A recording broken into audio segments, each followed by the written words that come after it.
Nous allons maintenant parler plus précisément des caractères quantitatifs. Je vous rappelle qu'un caractère quantitatif, c'est donc un caractère qui peut s'exprimer tout simplement sous forme d'un nombre. Nous allons distinguer deux types de caractères quantitatifs. On dit qu'un caractère est discret s'il ne peut prendre qu'un nombre limité de valeurs. En d'autres termes, et pour prendre un exemple concret, si je vous demande combien de sports vous pratiquez, vous ne pouvez me répondre déjà qu'un nombre entier. Et puis en plus, ces nombres entiers, ils vont être en quantité limitée. Vous pouvez faire 0 sport, vous pouvez en faire 1, 2, 3, 4, 5. Ça m'étonnerait que ça aille au-delà. Donc là, il s'agit d'un caractère discret parce que le nombre de réponses qui sont possibles à la question, il est limité. En revanche, il y a des caractères pour lesquels le nombre de réponses possibles est illimité. Par exemple, si je vous demande votre taille, eh bien, certains d'entre vous vont me dire je fais 1m70. D'autres vont me dire je fais 1m70,5. D'autres encore vont peut-être pousser la précision jusqu'à me dire je fais 1m70 et 52 dixièmes de millimètre. Donc, il n'y a pas de limite au nombre de réponses qui sont possibles, et là on appellera ça un caractère continu. Alors pour l'instant, on va regarder d'un petit peu plus près comment on peut travailler avec les caractères. La particularité des caractères discrets, c'est d'être en nombre limité. Et d'autre part, il s'agit de valeurs. Donc, avant même de commencer mon étude statistique ou mon questionnaire, je vais préparer un tableau afin d'y ranger les réponses. Par exemple, sur le nombre de sports pratiqués, je vais partir du principe qu'on peut pratiquer entre 0 et 4 sports. Et je vais préparer mon tableau, je vais ranger dans la première ligne évidemment les réponses possibles, c'est-à-dire nombre de sports pratiqués 0, 1, 2, 3, 4, et puis dans la deuxième ligne, je vais faire apparaître l'effectif, c'est-à-dire le nombre de personnes qui m'ont répondu, respectivement qu'elles faisaient 0 sport, 1 sport, etc. Évidemment, je vais ranger les valeurs que peut prendre le caractère, par ordre croissant, puisqu'il s'agit d'un nombre, ça me paraît être d'une logique évidente, et je vais faire apparaître une troisième ligne dans laquelle figureront ce qu'on appelle les effectifs cumulés croissants. De la même façon que pour des caractères qualitatifs, je vais pouvoir calculer la fréquence d'un caractère. C'est toujours le pourcentage d'individus ayant ce caractère. Donc soit je ferai un tableau à part avec les fréquences, soit je les ferai apparaître dans le même tableau avec les données qui résultent de ma collecte de données. Pour représenter les caractères discrets, je vais souvent préparer ce que l'on appelle un diagramme en bâton. Un diagramme en bâton, tout simplement, en abscisse, je vais faire figurer toutes les valeurs possibles du caractère étudié, y compris, le cas échéant, celles pour lesquelles il n'y aurait pas d'effectif. Et puis, en ordonnée, je ferai figurer les valeurs possibles de l'effectif associées à chaque valeur du caractère. Et ainsi, les différents bâtons vont représenter l'effectif associé à une valeur du caractère. Une autre façon de représenter des données à caractère discret, c'est de faire ce qu'on appelle un polygone des effectifs cumulés croissants. On va repartir pour cela de notre tableau ici avec les effectifs cumulés croissants, et on va faire une ligne brisée qui représente donc ces effectifs cumulés croissants. En abscisse, on a le nombre de sports pratiqués, en ordonnée, on a l'effectif, mais cette fois-ci, il est cumulé. Nous avons donc maintenant des représentations graphiques et des tableaux pour notre série statistique. Mais cela ne nous suffit pas pour une raison simple, c'est qu'il est parfois difficile de transmettre à quelqu'un d'autre un tableau ou une représentation graphique. Il est beaucoup plus simple pour nous de parler de nombres. Nous avons donc élaboré un certain nombre de nombres que nous allons calculer sur nos séries pour en rendre compte. Le premier d'entre eux, c'est la moyenne d'une série statistique. Vous le connaissez depuis longtemps, on fait la somme de toutes les valeurs et on divise par le nombre de valeurs, ça nous donne une moyenne. On peut noter cette moyenne comme x1 plus x2 plus etc. plus xn sur grand N.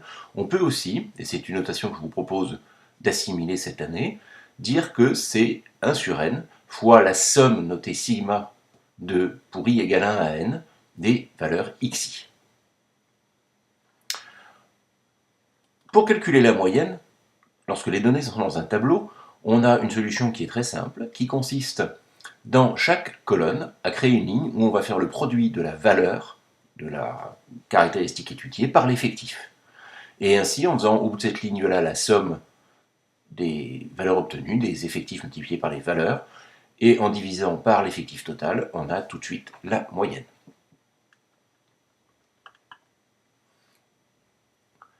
Une autre caractéristique de position qui va nous intéresser, c'est ce qu'on appelle la médiane. Vous l'avez déjà vu au collège, la médiane d'une série statistique, c'est tout simplement la valeur qui partage cette série en deux moitiés égales, en deux moitiés de même effectif. Alors, lorsqu'on a une série statistique qui a un nombre impair de valeurs, évidemment, une fois qu'on a classé toutes les valeurs dans l'ordre croissant, eh bien, la médiane, c'est la valeur du milieu. Si on a 29 valeurs, la médiane, ce sera la 15e valeur. Il y en a 14 avant celle-là, et il y en a 14 après celle-là. S'il y a un nombre pair de valeurs, eh bien, ce qu'on fait pour calculer une médiane, c'est qu'on va tout simplement dire que la médiane, c'est la demi-somme de la 15e et de la 16e valeur, dans le cas où on a 30 valeurs, c'est-à-dire la demi-somme de la valeur la plus élevée de la première moitié et de la valeur la moins élevée de la deuxième moitié. Quand on a dans notre tableau ici donc 30 réponses, la 16e et la 15e valeur sont 1, donc la médiane ici va être 1. Il y a des fois on n'a même pas besoin de faire un calcul. Alors, à quoi ça nous sert, cette moyenne et cette médiane? La moyenne et la médiane, il faut savoir, ce sont d'abord ce qu'on appelle des paramètres de position. Ça nous dit à peu près où est le milieu de notre série. Donc ce qui est intéressant, c'est de vérifier si elles sont proches ou si elles sont pas si proches que ça l'une de l'autre. Si elles sont proches, ça veut dire que la répartition de nos valeurs est assez bien équilibrée. Si elles sont assez différentes, ça veut dire qu'il y a un problème de répartition. Exemple qui est bien connu et bien commenté, si vous regardez la répartition moyenne des salaires en France d'après l'INSEE, eh bien, le salaire moyen est de 2277 € et le salaire médian est de 1797 €. Ce sont des données qui ont à peu près 3 ans, donc elles sont encore relativement d'actualité, et on voit bien là qu'il y a un décalage qui est relativement important. A l'inverse, lorsque nous vous rendons un devoir, en général, la moyenne de la classe est sensiblement égale à la médiane. Maintenant défini tranquillement ce qu'était la moyenne et la médiane d'une série statistique. Est-ce que c'est suffisant pour décrire un ensemble de données? Je vous laisse quelques secondes méditer sur le cas de ce professeur de mathématiques.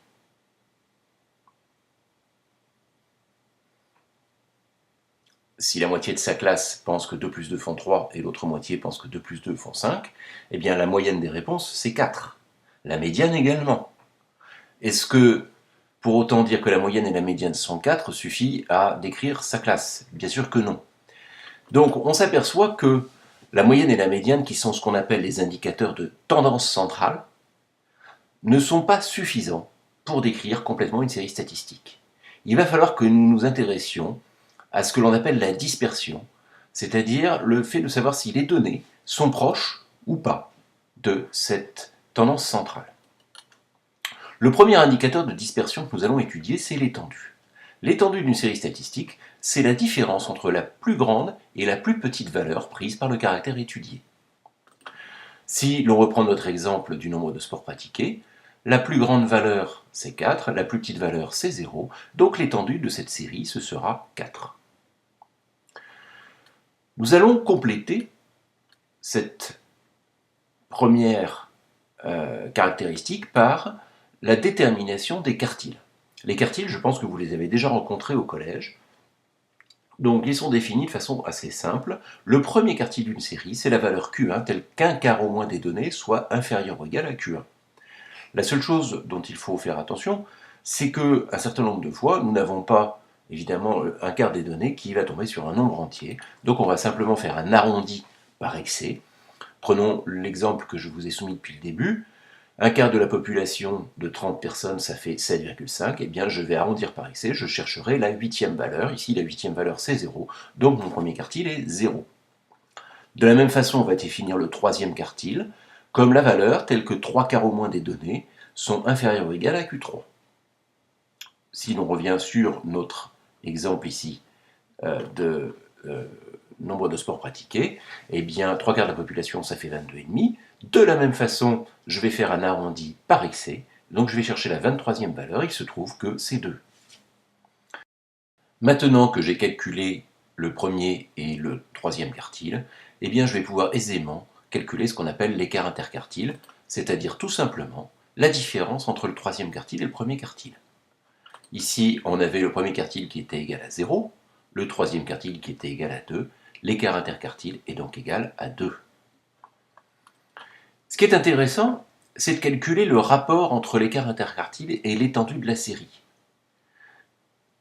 En effet, c'est ce qui va nous donner une indication sur la façon dont les données sont réparties sur toute l'étendue de la série ou dont la façon dont les données sont au contraire centrées sur la médiane. Si vous avez un petit rapport, ça veut dire que le premier et le troisième quartile sont très proches de la médiane.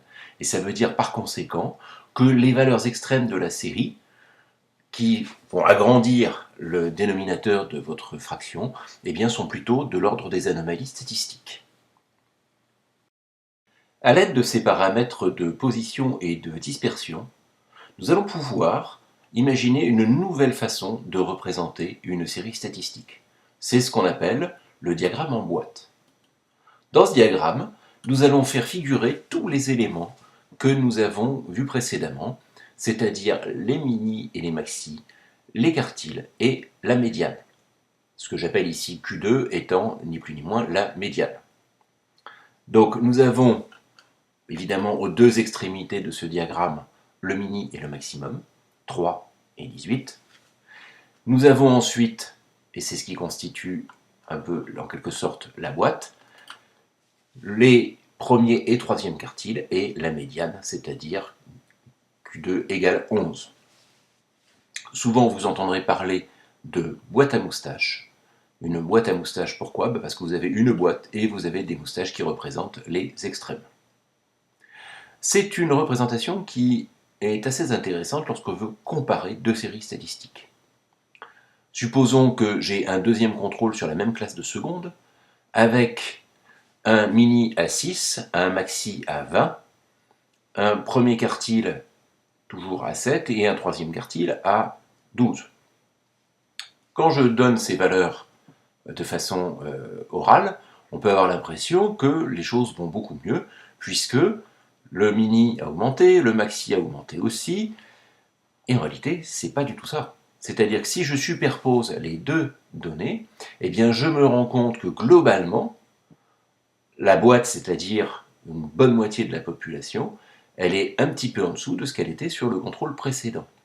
Donc cette représentation sous forme d'un diagramme en boîte permet de comparer deux séries qui décrivent la même valeur, la même donnée sur deux populations comparables.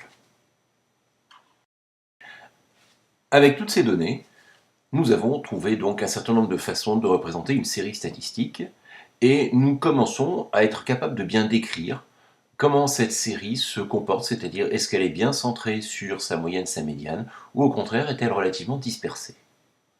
Mais tout ça, ça fait beaucoup de données à manipuler, et on s'est demandé s'il était possible de trouver un autre indicateur. Finalement, quand on regarde si la série est centrée, eh bien, ce qui nous intéresse, c'est l'écart par rapport à la moyenne des différentes données. Alors évidemment, si on regardait les écarts des différentes données par rapport à la moyenne, eh bien, et qu'on fasse la somme de tout cela, l'écart moyen par rapport à la moyenne, par définition, c'est 0. Je vous laisse le soin de le vérifier par le calcul. Donc on a imaginé tout simplement de regarder les écarts des carrés par rapport à la moyenne. On appelle ça la variance. Et on dit que donc la variance, eh bien, c'est le nombre qui est défini par la somme des écarts au carré des différentes valeurs avec la moyenne, divisé par le nombre d'éléments qu'il y a dans la série. Du fait qu'on a mis les écarts au carré, nous n'avons maintenant que des nombres positifs. C'est-à-dire qu'une valeur qui est 1 en dessous de la moyenne et une valeur qui est 1 au-dessus de la moyenne contribuent toutes les deux à définir un écart quadratique, alors qu'évidemment, si on avait fait un simple écart arithmétique, eh bien le moins 1 aurait été annulé par le plus 1. D'où l'intérêt de la variance. Et l'indicateur synthétique qui va maintenant nous intéresser pour une série statistique, c'est ce qu'on appelle l'écart type. L'écart type, c'est tout simplement la racine carrée de la variance. Donc on calcule dans un premier temps la variance, et l'écart type, souvent noté sigma petit, c'est la racine carrée de cette variance. L'intérêt de l'écart type, c'est qu'il va s'exprimer dans la même unité que celle qu'on a prise pour la série statistique. Pour finir sur cette partie concernant les indicateurs de position et de dispersion, rappelons une propriété importante de la moyenne. Lorsqu'on divise une population en deux sous-populations disjointes, la moyenne d'un caractère sur l'ensemble de la population, c'est égal à la moyenne pondérée des moyennes mesurées au sein de chaque sous-population. Qu'est-ce qui est important là-dedans? C'est de bien s'assurer que les deux sous-populations dont on parle sont disjointes, c'est-à-dire qu'on ne peut pas appartenir à la fois à l'une et à l'autre, et d'autre part qu'évidemment les deux sous-populations réunies constituent la population dans son ensemble. La pondération ensuite, eh bien, c'est le poids de chaque sous-population. Si nous avons une sous-population qui représente 2 tiers et une autre 1 tiers, eh bien, la moyenne sur l'ensemble, ça sera 2 tiers de la moyenne de la plus grosse population, plus 1 tiers de la moyenne de la plus petite population. Je vous laisse le soin de méditer sur les quelques formules mathématiques qui représentent cette propriété.